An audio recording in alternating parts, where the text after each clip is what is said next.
Hola, queridos amigos. Bienvenidos a Explorando la Palabra, un programa radial y en línea dedicado a leer, amar y vivir todo el consejo de Dios. Si el Señor lo permite, nuestra intención es avanzar verso por verso, capítulo por capítulo, a través de toda la Biblia. Acompañándonos para continuar este recorrido, está nuestro maestro de la Biblia aquí en Explorando la Palabra, el pastor Paul Carter. Espero que hoy tengan su Biblia abierta en Juan capítulo 4. Como ya mencioné antes, muchas personas dicen que el Evangelio de Juan tiene 3 secciones. El capítulo 1 es la introducción. Los capítulos 2 al 12 son el libro de las señales. Y luego, los capítulos 13 al 21 suelen llamarse el libro de la gloria. Así que estamos un par de capítulos dentro del libro de las señales. Los primeros 3 capítulos del libro de las señales tienden a tratar con señales acerca de novedad y reemplazo. C. H. Dodd, por ejemplo, dice que estos 3 capítulos presentan el reemplazo de las purificaciones antiguas por el vino del reino de Dios, el reemplazo del templo antiguo por el nuevo templo en el Señor resucitado, una exposición del nuevo nacimiento para la nueva creación, un contraste entre el agua del pozo de Jacob y el agua viva de Cristo, y el reemplazo de la adoración en Jerusalén y en Gerizim por la adoración en espíritu y en verdad. Así que estamos en el último capítulo de esta primera sección del libro de las señales. Este capítulo trata del agua nueva y mejor, y de la adoración nueva y mejor. Gracias sean dadas a Dios. Escuchen ahora la palabra de Yahweh, comenzando en el versículo 1. Por tanto, cuando el Señor supo que los fariseos habían oído que él hacía y bautizaba más discípulos que Juan, aunque Jesús mismo no bautizaba, sino sus discípulos, salió de Judea y se fue otra vez para Galilea. Y él tenía que pasar por Samaria. Ahora bien, si alguna vez han ido a la escuela dominical, o si alguna vez han escuchado un sermón en una iglesia, probablemente ya han oído un poco acerca de estos samaritanos. Los samaritanos eran básicamente una especie de medio judíos. La historia de sus orígenes se cuenta en Segunda de Reyes capítulo 17. En el versículo 24 de ese capítulo se nos dice: el rey de Asiria trajo hombres de Babilonia, de Cuta, de Aba, de Hamat y de Sepharvaim, y los puso en las ciudades de Samaria, en lugar de los israelitas. Y tomaron posesión de Samaria y habitaron en sus ciudades. Así que a Asiria le gustaba separar a las personas de su tierra y de sus deidades tribales. Ellos creían que había una conexión poderosa entre los pueblos, las tierras y los dioses. Así que, si uno cortaba esa conexión, si dispersaba a las personas y las desligaba de sus dioses locales, entonces serían más fáciles de subyugar y controlar. Por eso, cuando derrotaron a las tribus del norte, tomaron a muchas de esas personas y las reasentaron en otras partes de su imperio. Luego, cuando derrotaban a otros pueblos, traían a algunas de esas personas y las establecían en el norte de Israel. La historia continúa diciendo que estas personas, que ahora habían sido establecidas en el norte de Israel, empezaron a ser atacadas por leones y animales salvajes. Así que las autoridades enviaron a algunos sacerdotes judíos para enseñarles lo básico de la adoración a Yahweh, para que pudieran vivir en paz en la tierra. Y esto produjo una especie de religión híbrida, judía y pagana, que se describe en el capítulo 17, versículo 33. La Biblia dice: temían a Yahweh, pero servían a sus dioses conforme a la costumbre de las naciones de donde habían sido llevados al destierro. Así que de allí salieron los samaritanos, y por eso los judíos ortodoxos no los querían y trataban de evitarlos. Eran vistos como apóstatas religiosos y mestizos. A los judíos no les agradaban mucho, pero aún así, muchas veces viajaban por Samaria, porque era la ruta más corta entre Galilea y Judea. Así que eso fue lo que hizo Jesús. Llegó pues a una ciudad de Samaria llamada Sicar, cerca de la parcela de tierra que Jacob dio a su hijo José.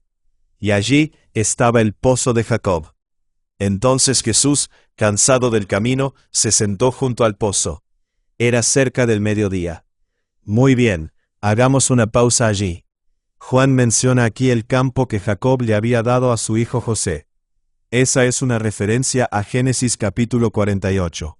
Ustedes recuerdan que, antes de morir, Jacob reunió a sus hijos y habló con cada uno de ellos por turno. Sus palabras eran una bendición, pero más que eso, también eran una especie de profecía. Los versículos 21 y 22 dicen: Entonces Israel dijo a José: Yo estoy a punto de morir, pero Dios estará con ustedes y los hará volver a la tierra de sus padres. Yo te doy una parte más que a tus hermanos, la cual tomé de mano del amorreo con mi espada y con mi arco. Así que este pedazo de tierra, cerca del pueblo de Siquem, llegó a ser el lugar final donde fueron sepultados los huesos de José. Y a unos pocos cientos de metros de allí se encuentra el pozo del que estamos hablando aquí. Una mujer de Samaria vino a sacar agua, y Jesús le dijo: Dame de beber. Ahora Juan ya nos ha dicho que era alrededor de la hora sexta, es decir, era aproximadamente el mediodía. Los judíos contaban las horas desde la salida del sol, que era alrededor de las 6 de la mañana. Así que la hora sexta era el mediodía, las 12 del día según nuestra manera de contar. Y eso es significativo, porque las mujeres generalmente iban a sacar agua a primera hora de la mañana. El hecho de que esta mujer viniera al mediodía sugiere que era una marginada social.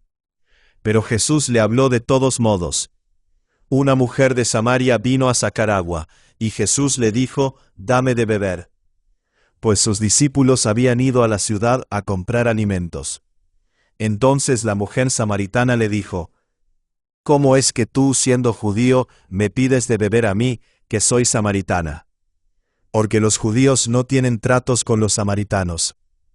Jesús le respondió: Si tú conocieras el don de Dios, y quién es el que te dice: Dame de beber, tú le habrías pedido a él, y él te hubiera dado agua viva.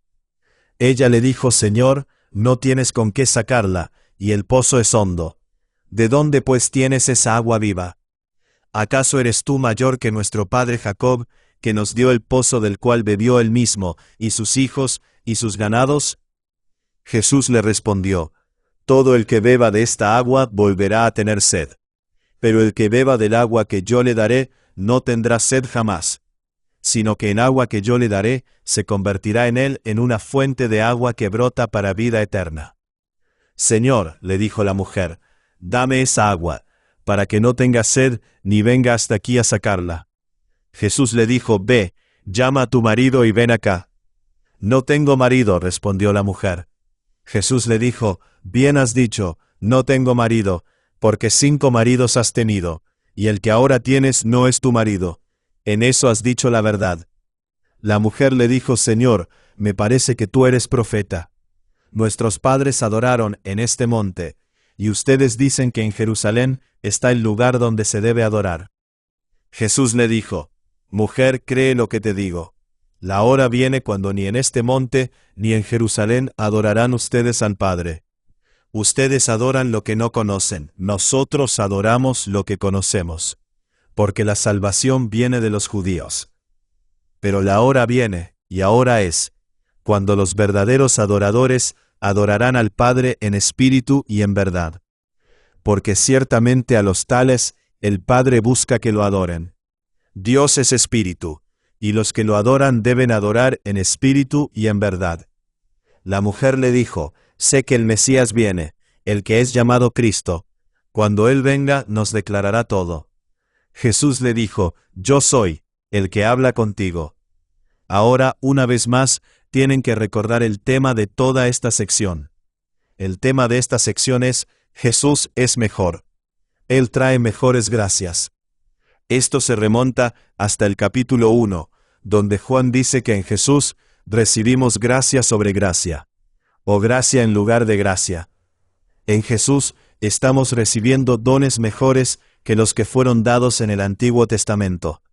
En el Antiguo Testamento, Dios dio la tierra, Dios dio pozos y agua, y eso era maravilloso. Pero Jesús es mejor. Jesús está ofreciendo algo más que la ladera de una montaña. O un pozo realmente eficiente, o una bonita cueva donde morir. Jesús está ofreciendo el agua de vida eterna, ofreciendo la entrada a los cielos nuevos y la tierra nueva. Lo que Jesús está ofreciendo es infinitamente mejor. Y, para decirlo obvio, lo que Jesús está ofreciendo está disponible para un grupo muchísimo más amplio. En el Antiguo Testamento, Dios obró con una familia que llegó a ser una nación. Pero la comunidad del nuevo pacto se extenderá mucho más.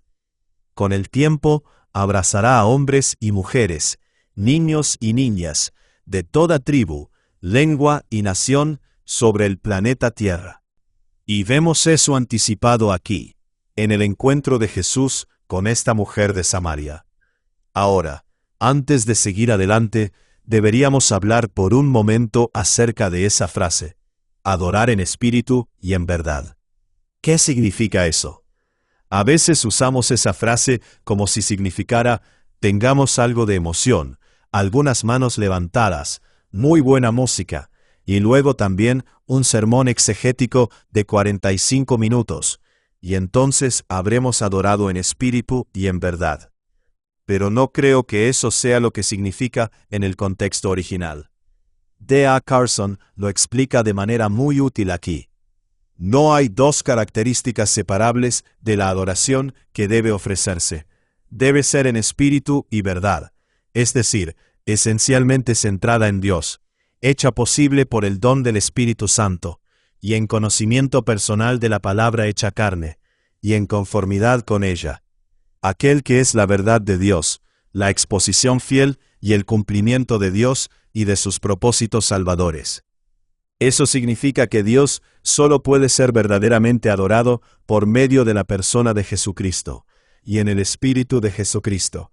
Jesús está diciendo, no se trata de este monte o de aquel monte, se trata de mí.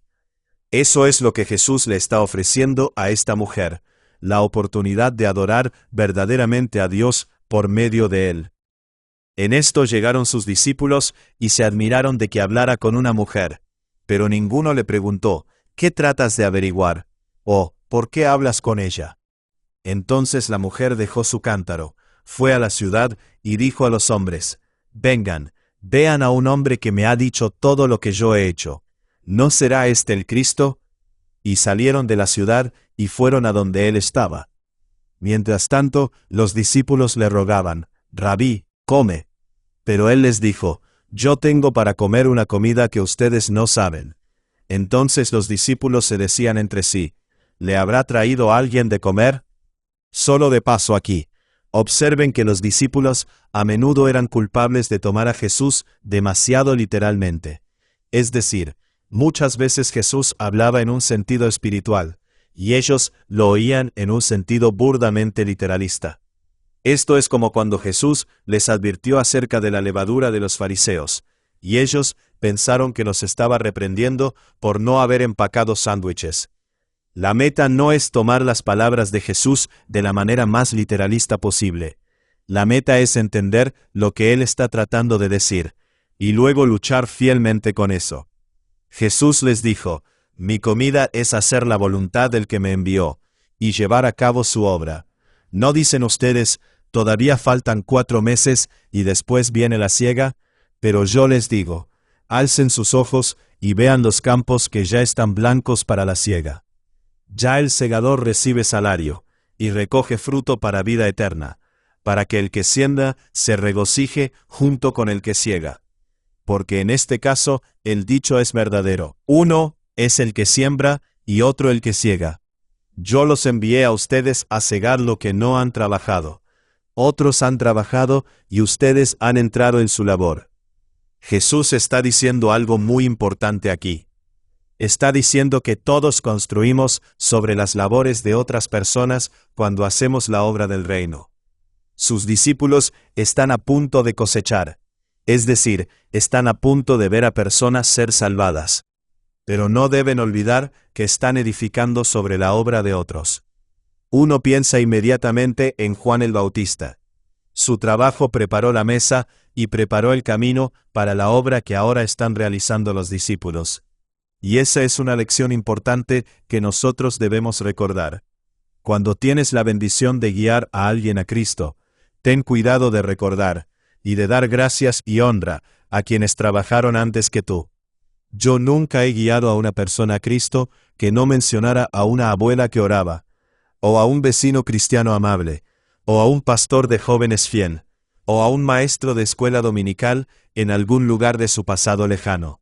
Siempre estás edificando sobre las labores de otros, y siempre estás sembrando semillas que otra persona ha sembrado antes. Persona algún día cosechará por la gracia de Dios.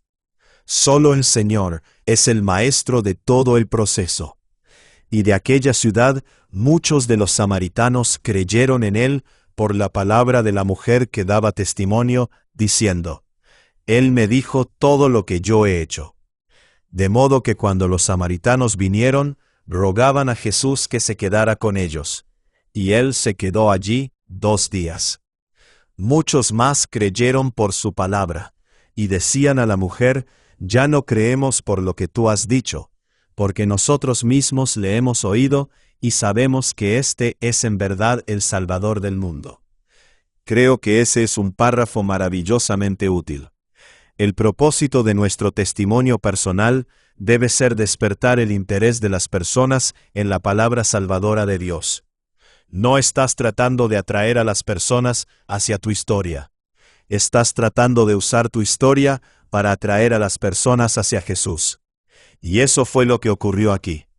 Al principio estaban interesados en lo que ella dijo, pero luego estuvieron interesados en lo que él dijo. Y esa es la idea. Después de los 2 días, Jesús salió de allí para Galilea, porque Jesús mismo dio testimonio de que a un profeta no se le honra en su propia tierra. Así que cuando llegó a Galilea, los galileos lo recibieron, pues habían visto todo lo que él hizo en Jerusalén durante la fiesta, porque ellos también habían ido a la fiesta. Entonces vino otra vez Jesús a Caná de Galilea, donde había convertido el agua en vino. Y había allí cierto oficial del rey, cuyo hijo estaba enfermo en Capernaum. Cuando él oyó que Jesús había venido de Judea a Galilea, fue a su encuentro y le suplicaba que bajara y sanara a su hijo, porque estaba al borde de la muerte. Jesús entonces le dijo: Si ustedes no ven señales y prodigios, no creerán. El oficial del rey le dijo: Señor, baja antes de que mi hijo muera. Puedes irte, tu hijo vive, le dijo Jesús. Y el hombre creyó la palabra que Jesús le dijo y se fue. Así que al igual que la gente de Samaria, este hombre creyó la palabra que Jesús habló. Eso es Juan mostrándonos la naturaleza de la verdadera fe. No importa si eres judío, samaritano o cualquier otra cosa. La verdadera fe consiste en creer la palabra de Jesús. La historia continúa. Y mientras bajaba a su casa, sus siervos le salieron al encuentro y le dijeron que su hijo vivía. Entonces les preguntó a qué hora había empezado a mejorar. Y le respondieron: Ayer a la 1 de la tarde se le quitó la fiebre. El padre entonces se dio cuenta que fue a la hora en que Jesús le dijo: Tu hijo vive. Y creyó él con toda su casa. Esta fue la segunda señal que Jesús hizo cuando fue de Judea a Galilea. Es interesante notar la diferencia entre la experiencia de Jesús en Samaria y su experiencia en Galilea. En Samaria, muchísimas personas, hombres y mujeres, respondieron a su palabra y creyeron. El interés de ellos estaba relacionado enteramente con sus señales, con sus milagros. Lo recibieron porque habían visto todo lo que él había hecho en Jerusalén durante la fiesta. Vieron milagros y exigieron otro. Jesús, con cierta reluctancia, hace otra señal, porque tuvo compasión del Padre y porque el hombre creyó. Pero el contraste es notable. Juan nos está preparando para uno de los temas principales de su evangelio. el sorprendente rechazo de Jesús por parte de la mayoría del pueblo judío. Pero no todos. Al menos un hombre creyó la palabra de Jesús, él y toda su casa. Vieron y entendieron que Jesús es infinitamente mejor. Gracias sean dadas a Dios, y gracias por escuchar otro episodio de Explorando la Palabra. Gracias por acompañarnos en este episodio de Explorando la Palabra. Si este estudio ha sido de bendición para ti, considera compartirlo con otros para que más personas puedan profundizar en las Escrituras. Recuerda que el propósito de estudiar la Biblia no es solamente adquirir conocimiento, sino conocer más profundamente a Cristo y vivir de acuerdo con la verdad de su palabra. Nos vemos en el próximo episodio, mientras continuamos explorando la palabra de Dios juntos.